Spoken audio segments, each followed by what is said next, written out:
Hi everyone, and welcome back to my channel. I hope you're all having a wonderful day today. A quick little thing I wanted to mention. I just got a new camera, so I'm upgrading a little bit here. If anything is wonky, I'm learning to deal with the focus and everything.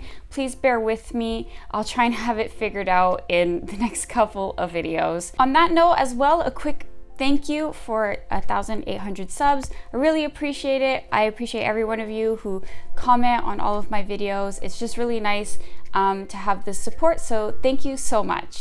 For today's video, it's the height of summer where I live. We're mid-July and it is super duper hot. So I wanted to talk a little bit about how to make Lolita more comfortable, not just for the heat, but generally speaking.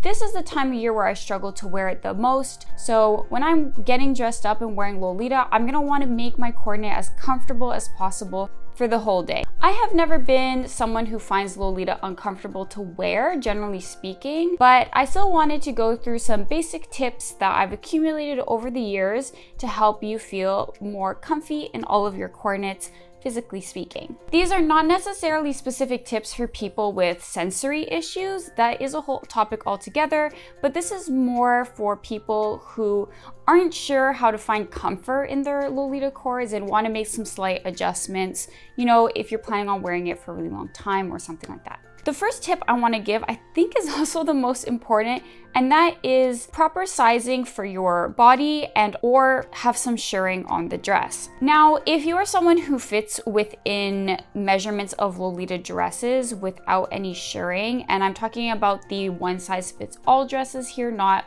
one made for your body type. This might not apply to you, but personally, I find dresses with partial shirring or full shirring to be an absolute must. I don't really like wearing dresses without any shirring. One, because they usually don't fit my bust or rib size, but two, it's just not as comfortable when it comes to the way your body fluctuates during the day. A lot of people, myself included, your body will adjust based on how much you eat or the heat or how much you walk, things like that. And having that little bit of flexibility that shirring allows makes Lolita so much more comfortable, in my opinion. The other part of this proper sizing, I think, is pretty obvious, and I'm really happy to see there's been more discussion around this specific point lately, where the clothes should fit you, not the other way around.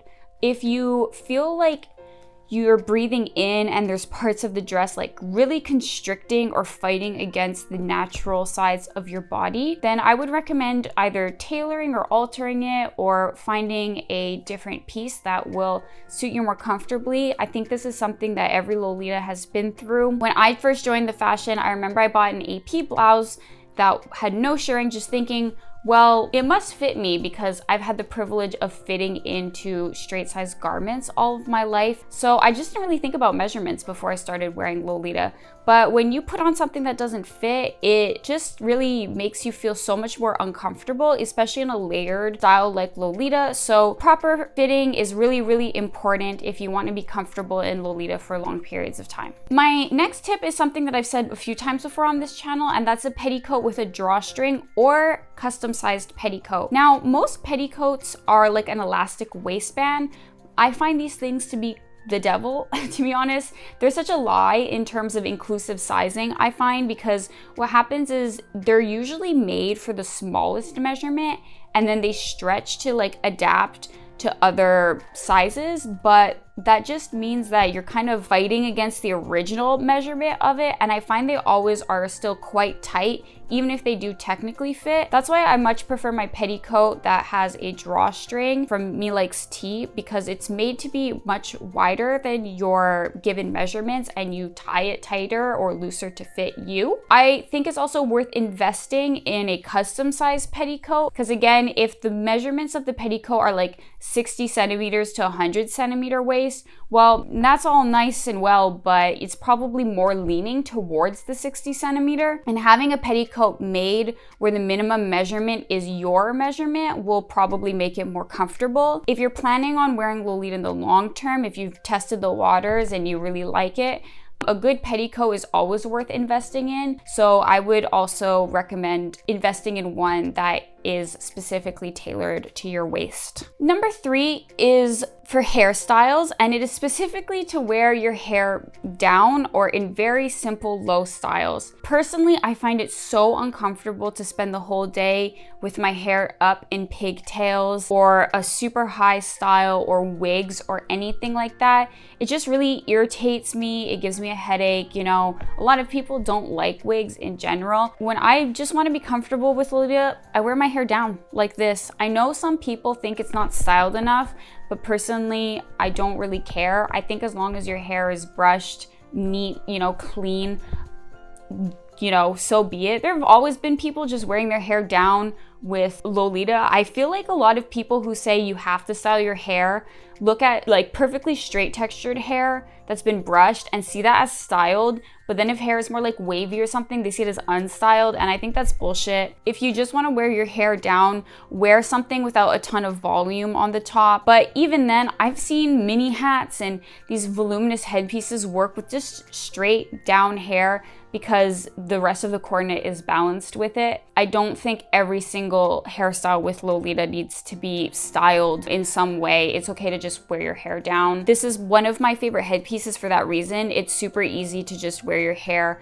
as is, and because the headpiece is so flat, I find it looks balanced anyway. Other comfortable hairstyles that I recommend are low braids or just your hair tied low in general, like in pigtails or puffs or something. It puts less strain on your head, obviously. I also find if I want to do something with volume, tying my hair in a ponytail to the side tends to be more comfortable than 2 pigtails because I'm not like stretching my hair and putting in like really tight elastics. A scrunchie tends to be more comfortable than elastics too. Those little details can really make the difference. Other great headpieces are hats, straw hats, berets. You can wear your hair down easily. Or what I like to do sometimes is get elastics or scrunchies that match the colors on my coordinate and wear those in my braids. Things like that just add cute little details and can help complete your coordinate without a complicated hairstyle. For footwear, the most comfortable thing is obviously sneakers, but I personally don't like wearing sneakers with every single coordinate just because I find it's not balanced. Sneakers are inherently more casual to me. I find the most comfortable shoes for Lolita shoes are platform shoes with a flat sole.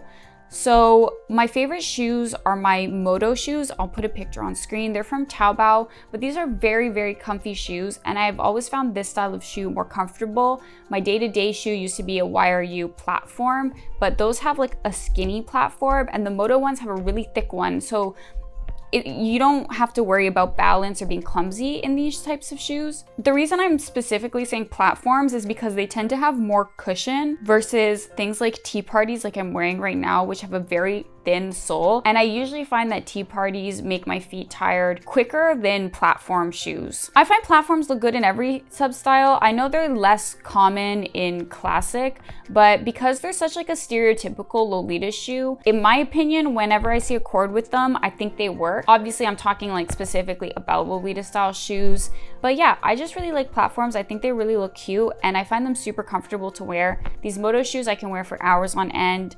And of course, sneakers I do recommend.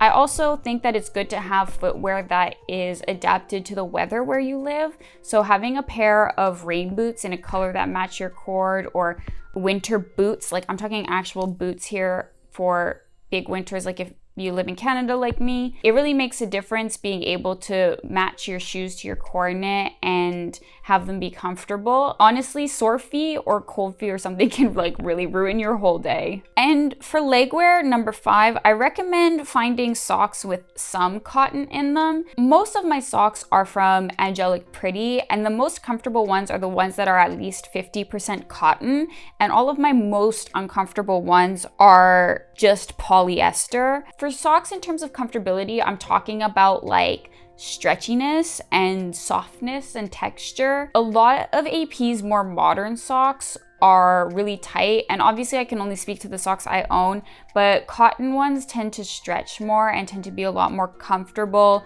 and last longer, I find. Generally, the like see-through or like semi-see-through tights are the worst in terms of stretchiness and texture. I would avoid those if you do not want uncomfortable tights, or if you need a larger size of tights for your thighs or calves. Number 6 is like my gospel, basically. It is a cardigan over a JSK. It's so much more comfortable in my opinion because it removes the pressure of layers. Instead of adding like a layer under your JSK, you're just putting something over it. And I find that cardigans are generally speaking made to be more stretchy, so you don't have to deal with like double pressure directly against you. I've always found a cardigan more comfortable than a blouse.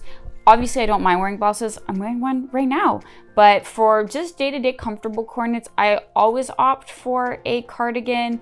I have a lot of them, short sleeve, long sleeve. The Little Dipper cardigans are very inexpensive, and if you really like loose, sort of more baggy styles in Lolita and for your comfort, highly recommend those because they're super, super comfy. They're very soft. They come in a ton of colors, and they're very versatile. If you like the look of a blouse, but you want to be more comfortable with the cardigan, you can invest in detachable collars. A very simple Peter Pan one works, or personally I got mine. I commissioned them from Dreamy Pebble, and they're probably one of the best investments in my Lolita wardrobe.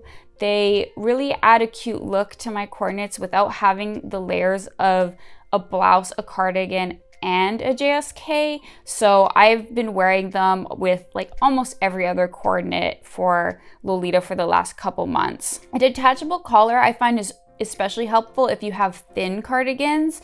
These tend to be less loose, you know, tighter on your skin. So just having a cardigan over a JSK with a detachable collar means I can wear my thinner cardigans and buy ones that I like and wear them more comfortably. If you're someone who worries about sweating directly against their JSK or their Lolita clothes, you can also just wear a t-shirt under it and then wear a cardigan on top. Like the t-shirt thing under a JSK in this case is just for comfort. Non-Lolita brands like Now Perch also make really simple Peter Pan collar shirts that tend to be made to look oversized, so those can be a really comfortable option as well. And my last piece of advice is to either invest in a parasol if you really want the Lolita look, or just buy a UV block and rain umbrella. I right now just have a pink umbrella and it works for my coordinates, but you know, in really sunny days on summer, it's so much more comfortable to be able to have your own little spot of shade with a parasol. My first few years in the fashion, I didn't have one, and then when I bought one, I thought it just really changed the game for me. It makes wearing Lolita in summer so much more tolerable. Like I said, right now I just have an umbrella because unfortunately my parasol from Baby, like the metal on the inside snapped. The umbrella works just fine, and I don't really care if it's more simple compared to a full parasol. It does the job, and I just couldn't invest in buying like a $50 Lolita parasol and having it shipped over right now. So it works for me. Just buy a nice umbrella in a color that matches most of your coordinates, white, pink, black, whatever. It'll do the trick and you'll be more comfortable, and that's what matters. That's all for this video. I hope you find it a bit helpful. I know some of these tips seem pretty obvious, so if you have more detailed ones or things you've found out while wearing Lolita fashion, please let me know in the comments below. I would love to hear more advice because I'm always looking to be more comfy. A few other things that I felt like didn't really need their own section are buy more comfortable pieces. Like I really love Lolita hoodies, especially the ones that zip up and down. Those are super comfy. Figure out the cuts that work best for you and buy those. That kind of thing. But a lot of the time I feel like people who say that Lolita is very uncomfortable for them, if they don't have sensory issues, are kind of shooting themselves in the foot by wearing like wigs or 2 petticoats at once, or like clothes that are often too tight or not accommodating enough. And I really hope that people can find Lolita more comfortable to wear more often and feel great in their clothes, because that is important, of course. Thank you so much for watching. I hope you enjoyed the video. I will see you in my next one, but until then, bye bye.